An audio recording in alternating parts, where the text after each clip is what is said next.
you reopened again though, didn't you? The gym? No. Oh. Bondi. Sorry, you. Oh. You encapsulate Bondi. Yeah. Yes. No, they haven't. Nothing's happened yet. Tomorrow they reopen. Bondi. I thought Coogee opened. Coogee did, and then they shut it down. Yeah, because every fucker went there. And then they did like Little Bay. Everyone went to Little Bay. It's like, you know, what you can't have, you just want more of. Yeah, right. So they just traffic just kept going to the same spot. So it'll be interesting to see what happens tomorrow. Well, this weather probably helps. Yeah, I'll still go in. I'll still go in early and just in and out like I normally do. So I've been jumping off the boat ramp at like 5:30. Oh, really? Yeah. You know we're recording all this. Yeah, it's fine. No. Yeah. Full disclosure. I mean, a month ago I jumped off the boat ramp 5:30. Before the virus. Yeah. You know, we're rolling. So what do you do that every morning? I try to. It's just, it's good to throw yourself in the ocean every morning. Yeah, right. And if I can't do that, it's a cold shower. Well, my equivalent, I made a pact with myself. I reckon I'm 5 weeks in now to go in not the ocean, but the pool. The pool? Yeah. Every day? Every morning. Yep. Or plunge? 5 minutes. Yeah, good. Because I was in there last winter. It's nice to be appreciated. It's nice. Thank you, mate. Thanks, Siri. And that's a wrap. And we're done. Yeah, we're just waiting for that appreciation. Yeah. I went in there a couple of times. That's what I reckoned. This is... sorry, guys. Give me 1 sec. I'm just going to put this on, like, flight mode. Yeah. A couple of times in winter, and it gets brutally cold, as you can imagine. Yeah. And then I got really sick about 2 months ago. And so as I started coming out of that, I was like, right. Flu sort of stuff? Shingles. Oh, seriously? Yeah. I've had that. Have you? It's not good. Where did you have it? All down my side, all down the left side. Yes. I was right side. Yeah. Coming out of your back, like... Back, under my bum. You have it on... I had it going into my groin and then onto one of my... Oh, really? Oh, I didn't get that far. I had it for about a week. Yeah, right. Stress, mate. It was... Yeah, same. Yeah. And then I started to break out into... actually was showing someone the other day, because I was talking about meditation. And I got, Hitch, the movie Hitch, where he eats the seafood and his lip gets really big? No. So anyway, there's this part in the movie, he eats seafood and he's allergic to shellfish or something. And he looks at the camera. Are we on? We good? Yeah. And I'll probably do this about... That's fine. 80 times. And he looks at the mirror and his lip goes like this. So that's what happened to me. I remember that. Yeah, it was like 2.5 years ago. Yeah. About, 2 You're brave 2.5. enough to put it on socials. Yeah, I was like, check this out. And I thought it was like nuts. I was having like pumpkin soup and bread at the time. I'm like, what? I never get a reaction to that. I remember that. And I was thinking, what is going on? And it lasted for about 4 or 5 hours. And then I was like, oh, it went, okay, sweet. And then it came back the next couple of days. We got in touch around that time. You were asking me something about nutrition. Something about food, I think. And I was like, I'm eating something wrong. And that went for about 2 weeks. And then I went and got tested all up my arms for the allergies. Yeah. So food allergies and environmental. Nothing came back. It was like dust mites, which is everyone's allergic to some form of dust mites. Yeah. And I was and then after that, I was stressing out even more because I'm like, okay, it's just what's going on. I just wanted an answer. And then it went around my throat, and I was driving to work one day, and I was like, I've got to go put myself into the hospital. Fuck. Went in, got an restricting your breath, restricting my breathing. Went in, got an adrenaline shot, like caused a massive commotion. I was like, I don't like, because I couldn't breathe. Right. Settled me down. They gave me these tablets that, if it happens again, it just suppresses everything, kills everything. I don't know what they were, but I didn't know what to do. And then a mate of mine, Noxie, who does the 440 with me, said, mate, have you thought about going to speak to Matt at Bondi Meditation? Right. Meditation teacher, Vedic meditation. And I went in and did the ceremony and got like versed up in my meditation for a week. Mate, ever since, nothing's happened. Oh, really? So after the throat, had the shingles not manifest at this point? Shingles were before that. Shingles were first. And then like 6 months later into this. and it was like for a good 4 weeks of just like really like all around my back and all underneath in my like feet, all up my side. There's some videos of me like doing some stuff for like the gym, and I've got these little markings, and it's just when I was going through that stage. Yeah, right. It's hectic. Yeah, mine. I tweaked my back in the surf, but I've had a fucked back for years. I mean, it's great now. For like 7 years, I had a pretty dodgy back, but it's been good for about 3 or 4 years now, maybe a bit longer. Anyway, I tweaked it, not enough to like cause any concern. I was like, oh, yeah, I'll probably be sore for a couple of hours or whatever. Didn't think twice about it. Over the next 2 days, it just got progressively worse. Third day, I couldn't walk. I was speaking to my chiro going, I don't know what's going on, but the symptoms don't match the trigger. Yeah. He's like, just keep taking the Panadol, keep moving as much as you can, make sure you're not lying down, make sure you're sort of walking, all that sort of rudimentary stuff. And at that stage, you didn't really know what it was. It was just... Well, I just thought I've you've really... done something to your back. Yeah, monumentally fucked my back again. But just having that little tweak in the surf didn't kind of... There wasn't the correlation. Yeah. But it got so bad that I couldn't walk. I couldn't pee, I couldn't fucking stand, I couldn't sit. There was no respite. And even when my back was at its worst, there was always a position you could get in, typically laying, that I was sort of free of the pain. Yeah. But this was just... Anyway, from about Tuesday to Saturday, my sister-in-law and my wife were just like, you need to go to hospital. I'm like, I'm not going to hospital. They'll just say, you've got a bad back, go home, rest up, take your anti-inflammatory and pain management. Yeah. I said, it'll be a waste of time. The thought of getting up and going to the car was more, it was causing me fucking more stress. And anyway, I got to the Saturday, so like 4 days of just saying no, I'm not going, like a stubborn prick I can be. And walked into emergency, saw the doctor straight away. For half an hour, he's scratching his head. I'm scratching my head through, like he's not knowing. Doesn't make sense. You got this much pain for a little tweak in the surf. Yeah. And so after about half an hour of that, I was like, oh, I've also got this rash, which I put down to an allergic reaction to the amount of painkillers I was having. Right. So Dr. Googled that. Mm-hmm. And I pulled my pants down and he went, Jesus Christ, that's like the worst case of shingles that I've ever seen. And that was it. I was in hospital for 6 days. Wow. But as terrible as that was, and it kind of... Then you knew that it was like... Well, I've got a diagnosis. So I'm like, okay, well, it's not the back, which is the most kind of important thing to me. And B,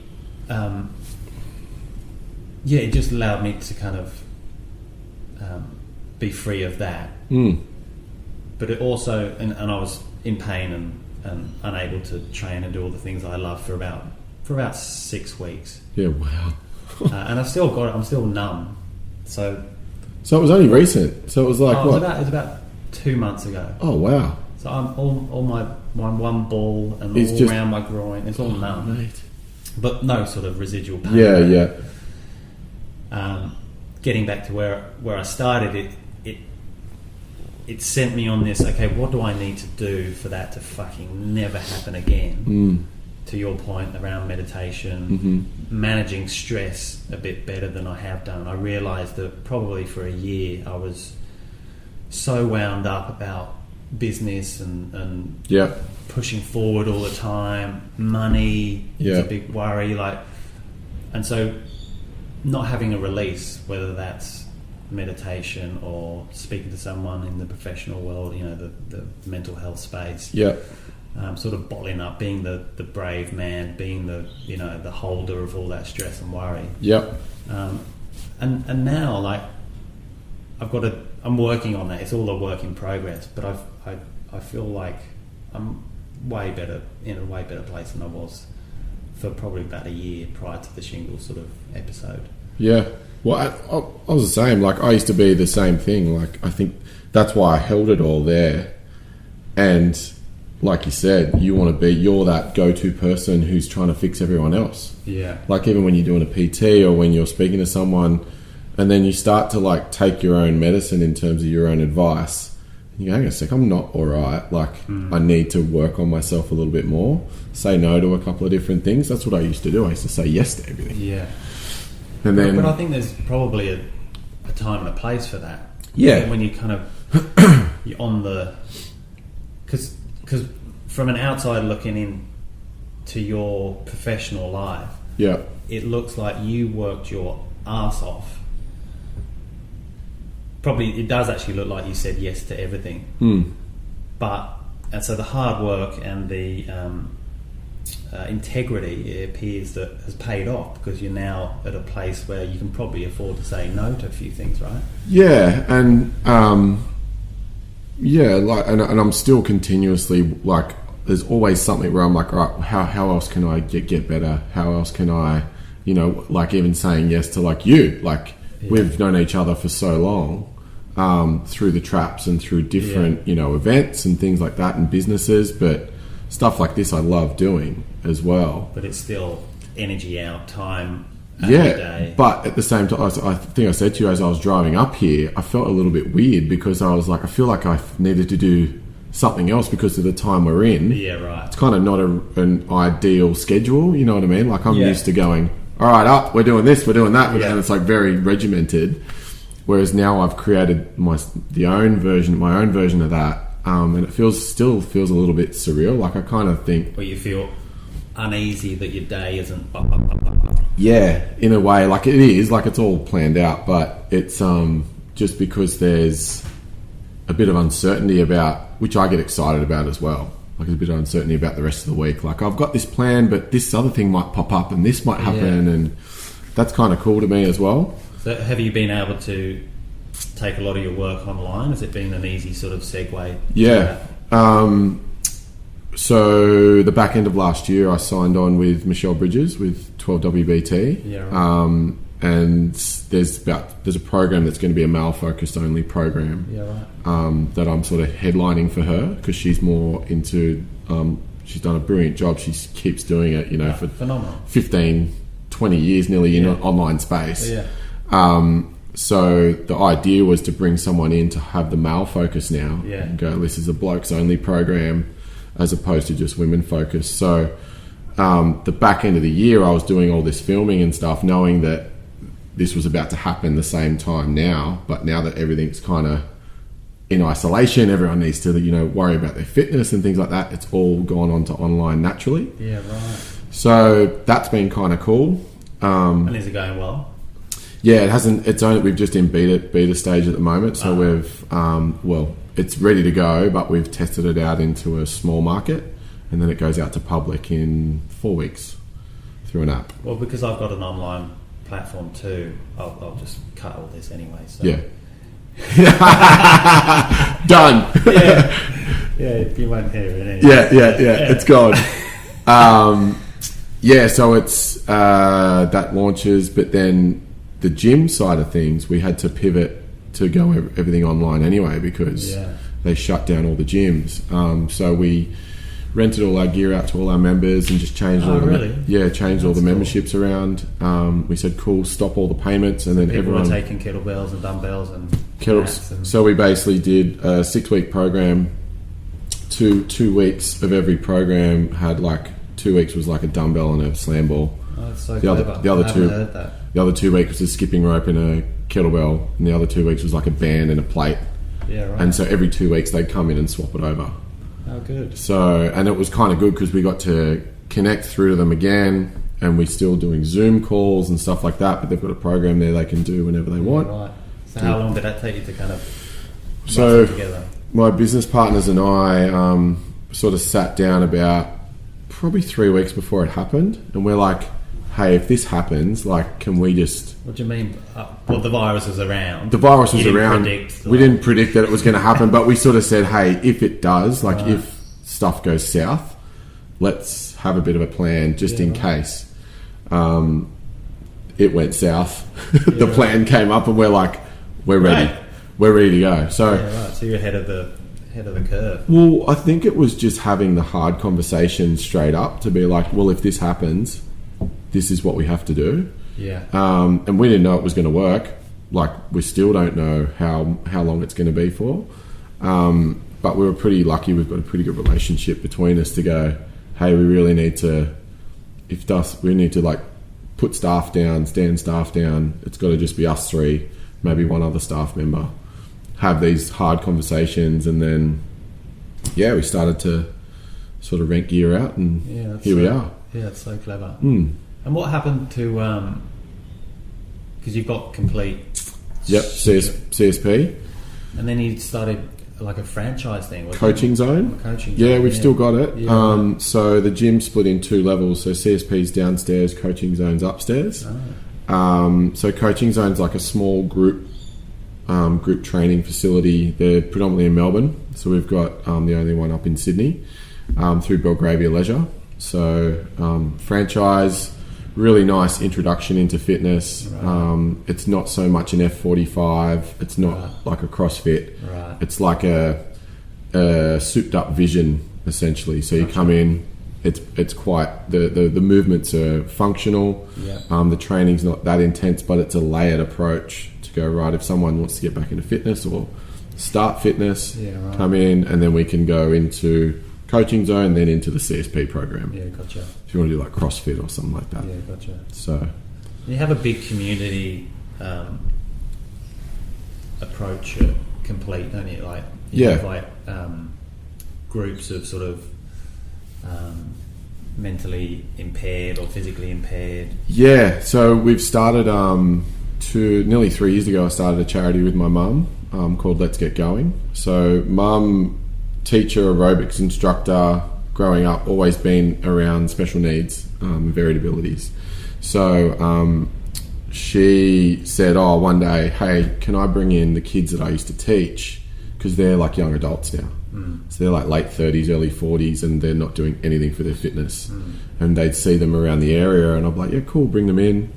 And we started that with 3 athletes. Fast forward to today, once a week they come in the gym, and there's about 15 athletes that come in from all different ages and sizes and shapes. That's so good.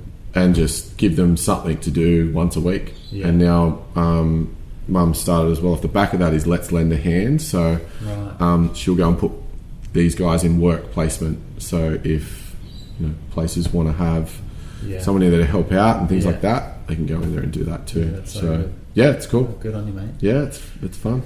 And then tell me about the 440. Yes. Yeah, have you been yet? No. You knew it was coming. You knew that question was coming. I'm waiting for the 840. The 840. Well, so the 440 was started with my very good friend, Trent Knox. So he started that about 4 years ago in Bronte, so up Calgary Place. And it was the bottom of the hill to the top. I mean, I know it. I have run it, but just not at that hour. Not at that hour yet. So he started looping that run. He was training for the Canberra Half Marathon.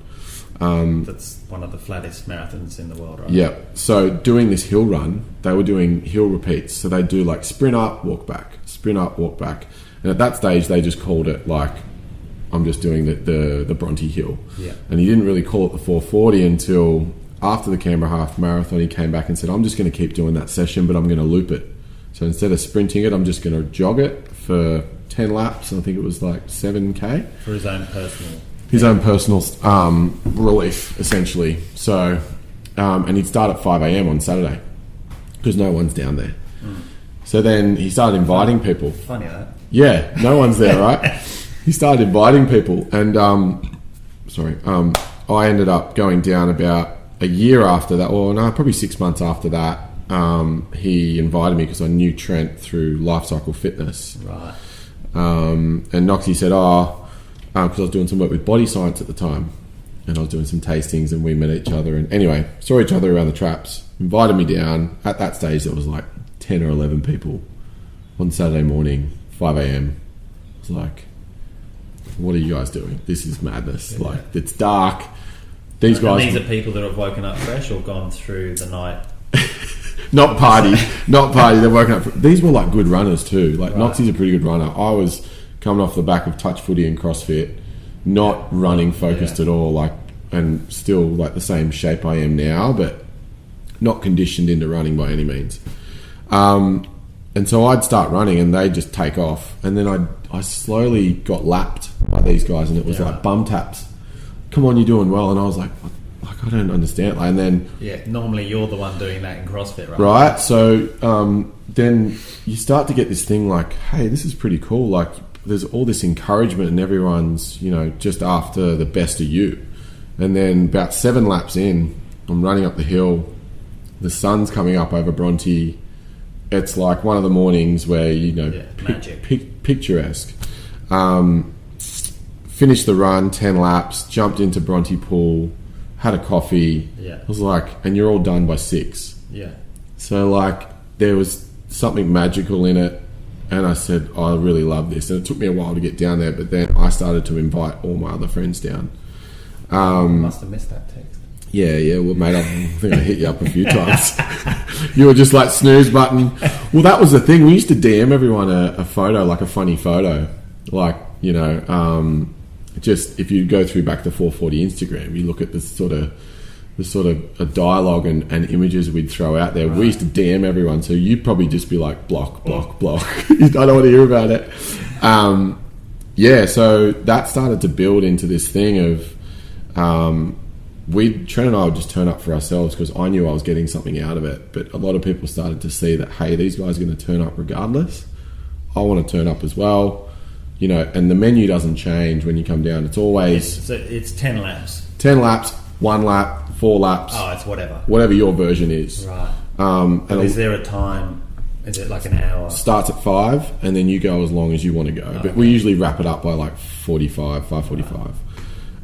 But what it started to do is a lot of people were coming down that had never walked, run, gotten into fitness. People were just coming down walking. Because you've got to say it's free. Right? Free. Yeah. It's free. And we just wanted to offer we're almost an energy source to create space for people to come down and have no judgment.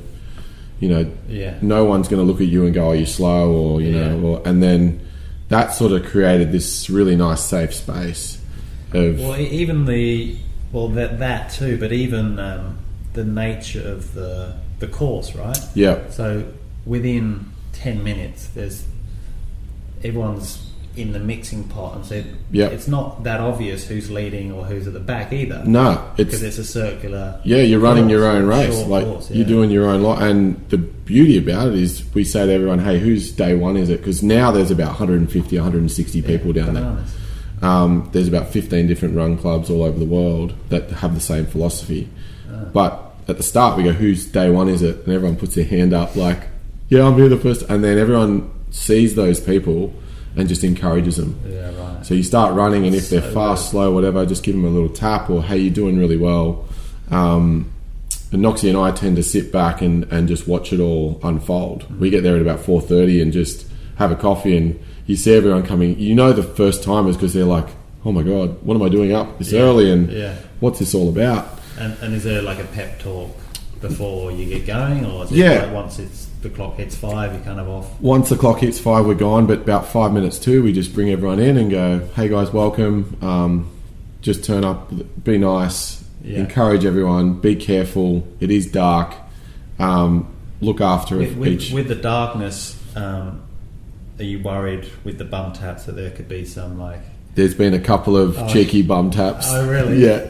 I've done it as well, but I've been hit by someone I've not even known. But because you're going up and you're like...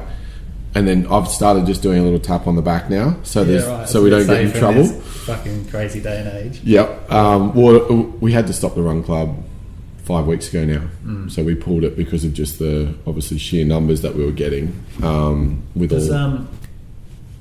Does the council have anything to say about that? So we've already had meetings with the council, and we've said, look, we're down as a community run group. No one pays for it, so there's no obligation for anything like that. And it's it's doing something good for the community as well. So, but are they okay with it? Yeah, they're fine with it. And I think every different council is different. But there's people that come on and sign waivers and things like that. Right. but there's a duty of care with everyone being there anyway. So we make sure that we look out for everyone. Yeah, right. And then you started it in other spots, is that right? Yeah, so a lot of people were coming to Bronte and then going, hey, I want to take it back to my hometown, or I want to take it back to here. Can I start one? We're like, cool, let's start one up.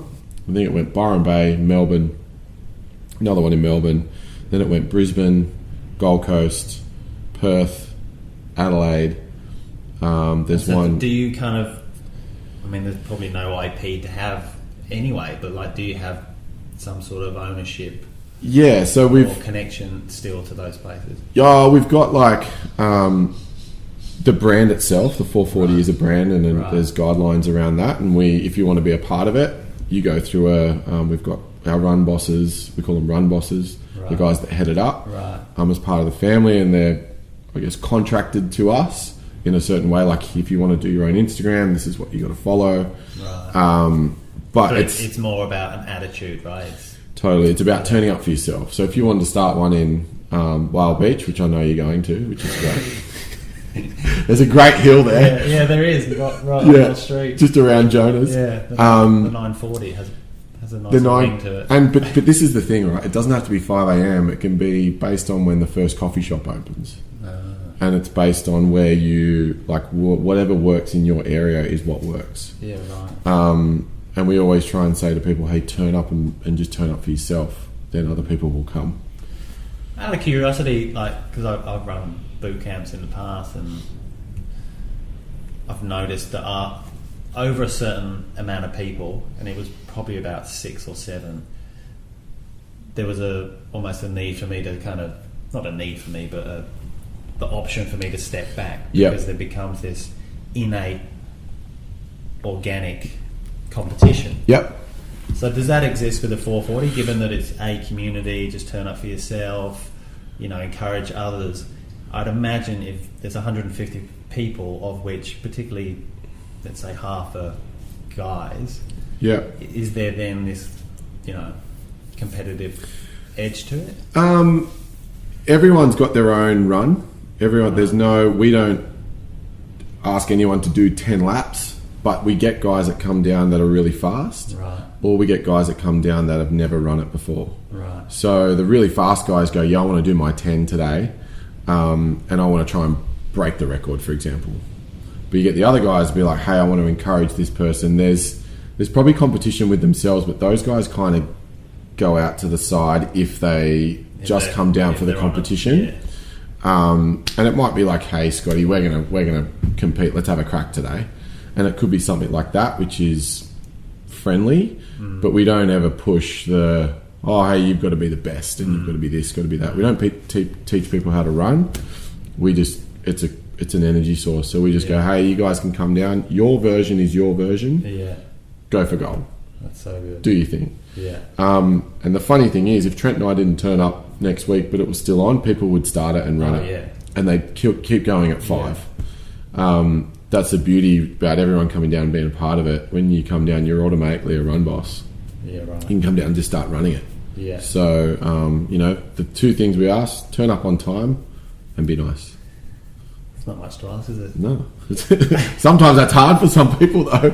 Do you ever struggle to get up at that time? I mean, I'm sure all your workouts are pretty early anyway, aren't they? Yeah. It's funny. The last 3 or 4 weeks, I haven't really gotten up at 4 every single morning. Whereas when that was on, I'd always look forward to the 440. It was like I got excited on the Saturday because you're an event. It's an event every week. There's 100 plus people down there that want to say they're on the same wavelength as you. You know what I mean? So I haven't struggled that much. I have enjoyed a sleep in the last few weeks though. But in saying that, always sort of energized and ready for the day. Like, are you other days you go, are you kind of one of those guys that listens to your body when it's telling you that it needs to kind of... There's days where I go, hey, I've got to sleep in, or I'm going to get up early. It's funny you say that, because when you sleep in too much, you actually I don't feel like I get recharged. I feel like I need to get up and create my energy in terms of go and jump in a plunge pool or go and put myself under a cold shower and eat, and then I can feel like I'm back on the course a bit. Mind you, I do like a little afternoon siesta, like for an hour or 20 minutes or 30 minutes. Hour and 20 minutes. Oh, like just half an hour or an hour or something like that. Is that all right? Do you want more? But that to me tops me up. Yeah, right. And then... Well, sure it does, mate. Yeah. Meditation's been helping a lot. Like in that state, even if I'm really tired, I have to get up. I know if I go in and put myself in that state, no matter what I'm like, if I'm tired or if I'm energized or whatever, I just find that it's just keeping me on track and on course. So how often are you meditating? Twice a day. Twice a day? Yeah, 20 minutes. So I've studied, done Vedic meditation. Right. So I've got a mantra and just sit down and away I go. You're allowed to share your mantra? No. Loses its power. You have to buy those, eh? Hey? You have to buy them? But you pay for the course, yeah. Yeah. So it's a week. So you go in for a ceremony. You go through and get taught essentially how to meditate, and then you get your mantra straight away. Sorry, what was yours again? I can't tell you. It's like Fight Club. You don't talk about Fight Club. And then it's 3-4 days in the week, and then you usually do it in a group setting. So there'll be like 5 or 6 other people, and you can share how you're feeling and all that sort of stuff. And then by the end of the week, you're off and away you go. And you feel that that's been pivotal in managing your stress and totally. Yeah, right. Yeah, because for me, it enables me to sit in the feeling, whatever feeling I'm going through, and just really understand it. And if it's happiness, if it's sadness, whatever, simmering in it and just going, right, why is this happening? Okay, this is coming up, and then it leaves. So I go in it, sit in it, and just I don't get kind of triggered by things that would normally probably trigger me in the past. Where I just go, cool, I can't really control so you that. Accept it, acknowledge that it will pass, because all feelings, come, go. Yep.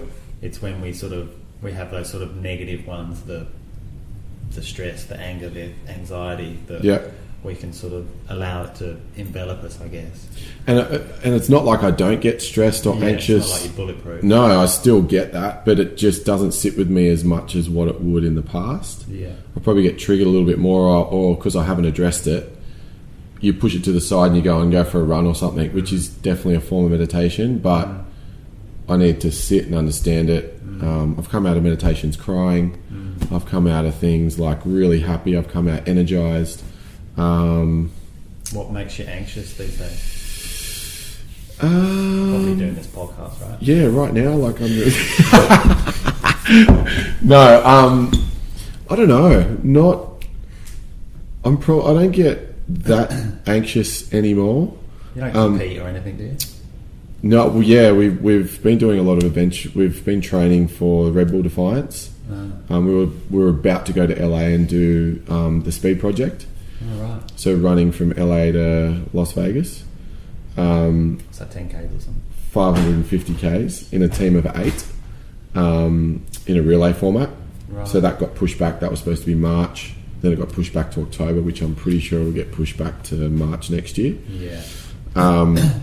Then there was another race. We were supposed to do the New York Marathon in November, and we're supposed to do the Red Bull Defiance, which is 150 Ks of racing in Cairns across 2 days.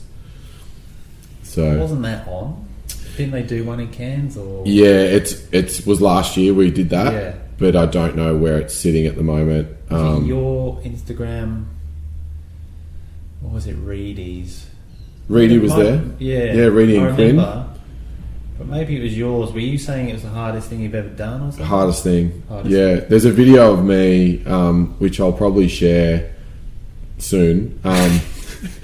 It's like all cards on the table. I went through divorce probably officially like 18 months ago. That I like separated and everything. And part of my stress and anxiety and everything was like dealing with that sort of stuff. But enabling me to get through it, I didn't address it until I was on my own in the middle of the jungle on day 1 of this race. running for 23 kilometers. It took me 3.5 hours with no headphones, no music, just me and Trent and I, in the middle of the jungle with no one else. And it was like hard in terms of going up hills, down hills, you're running through sludge, and then we had a 53k bike, which took us 4.5 hours. Before that, we'd done a raft. So the whole day was like 9 hours of racing. Right. And I got to the end of the day one, and there's a... Day one of how many? Day one of 2. Right. So there's 9 hours of racing, and the lady from Karina, this lovely girl from Red Bull, was doing all the media. And I had a camera on me like this, and she's got the camera here like this, and they were just like, how do you feel? And that was... And it just all went, like it all came out, because I was like... I would love to have seen her face. I said something like, I was like, oh, there's so many rocks on the track. I don't think you guys really understood how hard it was. And they're all there going, yeah, we did. Like, we put it there on purpose. Yeah, that's right. And I just started to then sit back and understand that, because I was like, I was hearing voices. I was like, Is this through the night or something? No, through the day. Right. But it's just like, my nutrition probably wasn't on point. Right. First time I'd done it. Right. And you just go through all different emotions because you're like on your own running in pretty hard conditions for 9 hours. Yeah. And I got back and I just broke down in front of everyone. Yeah, right. I was like, there's just a heap of things that went through my mind, because what was going through my head was like, you're a failure, you're divorced, you had to move back to your parents' place for a couple of months. Yeah. You're not financially sound. Yeah. All these other things that start to come up. Yeah. And you go, well, what am I doing? Yeah. Like you're in the middle of the jungle. Your business partners are running your business. Yeah.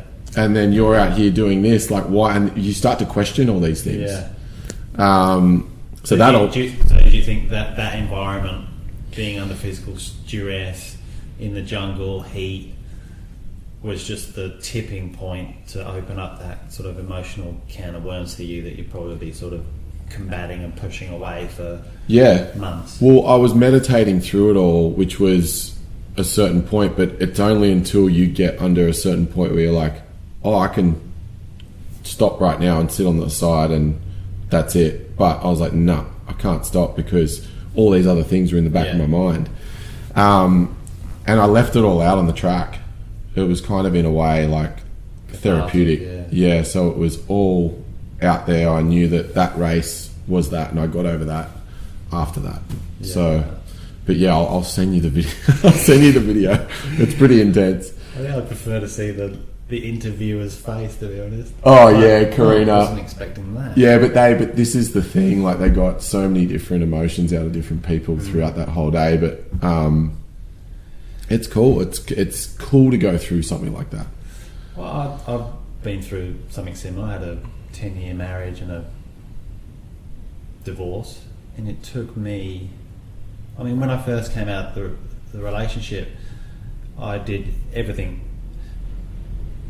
I could to kind of negate or mitigate or avoid dealing with what I was actually going through. I got a girlfriend 6 months after, which I knew when I was entering that relationship. I was like, this isn't the time to be doing this, Scott. But it was just a distraction, and it probably took, and so while you're sort of forging a new relationship, you're still on one side managing the sadness and navigating, being a single parent. Yeah, it took me years to kind of manage all that. Yeah, I bet. And there's still kind of shadows from that, 10 years later. They still come up in therapy and stuff, Yep. So, you've probably got a few more years of it yet, mate. Yeah, well, but as I said to you before, like before we started recording, like it's just it's something I've got to constantly work on, no matter what. Like there's just stuff that is always going to come up. Like we're not bulletproof. But they're all learnings as well. Totally. Yeah, even stuff like this, like today, like it's good just to sit down and talk about stuff as well. It's always go. There's always one thing, and like you said, you got to be this person on the front. But I've been so vulnerable the last 2 years, the most vulnerable I think I've ever been in my life. Right. Which is and I'm so happy with it. Yeah. And there's a lot, like, I'm always continuously looking for different things to learn and, be adaptive and all that sort of stuff. Yeah. I remember doing a race. That Red Bull reminded me of a race, or your sort of headspace reminded me of when I did it was run by the Wilderness Society. They called it running race, or it was 100 kilometres through the Blue Mountains. So it was undulating as you can imagine. And I was in a team of 4, and we ended up in a team of 2. You couldn't cross the line with any less than 3, so you could lose 1. So people dropped out. They dropped out. So we I'm not going to name his name, but he got about halfway. He was a late ring-in, so he wasn't prepared anyway. Right. We said, we just need you to start and get us to the first checkpoint, which was like 33 k's or something. And then you can, go home, put your feet up. He got to the first checkpoint and he's like, guys, I feel fucking amazing. I'm going to go the whole way. Anyway, between the first checkpoint and the second checkpoint, his wheels completely fell off. Just sat down in the middle of the track. Yeah. Can't do any more. Started crying. Yeah. We had to sort of pep him up. We put him at the front, not the back. So he was now the leader. We're only going as fast as he can go. His body broke down? Or was mental, you think? More mental, I think. Right. The second checkpoint was at the top of the Golden Staircase, which is like going from the valley to like... Wow. That's huge. So anyway, he got us to checkpoint 2. Everyone had a feed. We left there. It was getting towards like midnight or something. Yep. Full moon. I remember walking along an escarpment, narrow neck ridge, just like, this is fucking amazing. Yeah. How often do you get to walk in Heritage National Park at that time? Full moon. Amazing. Yeah. And then about 2 minutes after that, my ankle started. I was like, oh, that doesn't feel. So I started, my mechanics changed. Yep. And it left my ankle and went into my knee. Yep. And then for the back end of the race, I just hated life. I was like, because I was... You had to change. Well, I was a PT then, so my physical being was my bread and butter. I couldn't, work from home or anything like that. So every step I was going, fuck, this is my career, I can't be able to work. Just in a horrible, and then all through the night, sleep deprived. I actually realised a lot about myself, that I wasn't this kind of strong, gung-ho kind of character. Like when push came to the shove, I was, I finished it. But it was actually the girl, there was 3 guys and a girl, Gabby. She blitzed it. She walked over the line just fresh as a daisy. It was me hobbling and fucking moaning and groaning, and the other guy, just his whole feet were just Gone. one big blister. Yeah. The whole soles were just blisters. It was fucking horrific. Funny you say that though, because we sat down with Heather Turland. Trent and I sat down with her about 18 months ago before we did Red Bull Defiance. And she's a Commonwealth Games gold medalist, won the Sea to Surf a few times, runs Depot in North Bondi. Oh, yeah. The cafe. Yeah. And she was telling us in this chat she's got this brilliant story she tells about, when she was training for Com Games, like it down in Bowral, like locking up her in her kitchen, like putting on all the oven, the barbecue and everything, and running on a treadmill to acclimatise for racing overseas, like shit like that. But she would write positive affirmations on her water bottles, and any time things were getting tough, she'd always go, "You've done the work. This is good for me. Right.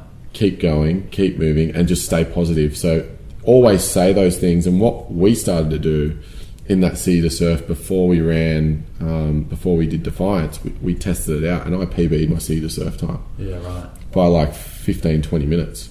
Yeah, right. Which for me was like unheard of. Yeah. I was like, oh, this is... And I didn't have any tech on me. Noxie was sort of pacing me. But we took it into Red Bull. So every time things were getting tough, we'd start chanting, "This is good for me," and just start saying that sort of stuff. And we were in this like meditative zone of just keep going. So it's like maybe I'm not saying everyone's different, but for us, like it works if we just start saying we're good. We've done all this training. Yeah. Just keep moving. And then as soon as you start to go, oh, my back, oh, my this and that, because I've done that in a marathon. I've gone, nah, I'm starting to hurt here. Things aren't going as well as I want to go. You start to go in a spiral. You start to go down, but when you start picking it back up again and going, no, I'm all right, I'm good. Yeah. Like you're going to get through it. You're going to get. And how was day 2? Yeah, it was hard. Day 2 was a sprint. So day 2 was a 20k bike, a 17k paddle, is that a sprint? A 9k run, and a 5k paddle, 7k run. So there was at one stage we were in the boat and we were paddling and we started just crying. We're like, because we were hurting that much. Oh, really? And we were trying to tell each other that we're doing well, and we just like, what's going on? And we almost like just dropped our bundle. Really? Were you both crying? Oh, just because like we'd been through a lot, Noxie'd been through a lot, I'd been through a lot. It was all coming out. Like you could just feel it all just escaping the body. Yeah, right. It's just a weird way to sort of look at it. Yeah. So, but yeah, positive affirmations. That's kind of what I've started to do in a lot of my training as well. Yeah, right. Yeah. So. And so what's next is there anything else for you guys to do? Well, right now for you and Noxie, like, is there anything else for? So the plan's still in place. I think 2020 is just on hold for any event now. I think it all just rolls into 2021.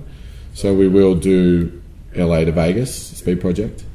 We'll do Defiance. We really wanted to do the New York Marathon because we actually set up for a charity, wellness in schools. Yeah, right. So we raised money for wellness in schools in New York, $3,000 each, and we wanted to go over there and run 440s in some of the schools.